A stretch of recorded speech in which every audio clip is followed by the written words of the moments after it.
জুম্মার নামাজের কিছুক্ষণ পূর্ব সময়।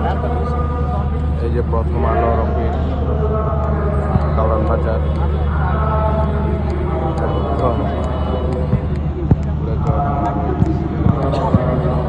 প্রচুর দর্শনার্থী এখানে আছে, দেখতেছে, পর্যবেক্ষণ করতেছে, সাংবাদিক, তারপর আইন শৃঙ্খলা বাহিনীর সদস্য।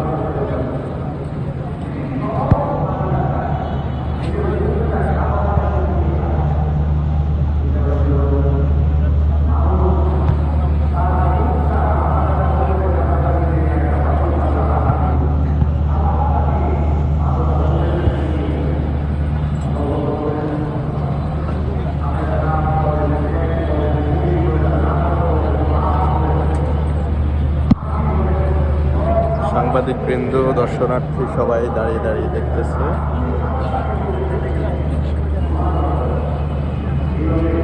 পুলিশ, আইন শৃঙ্খলা বাহিনীও আছে।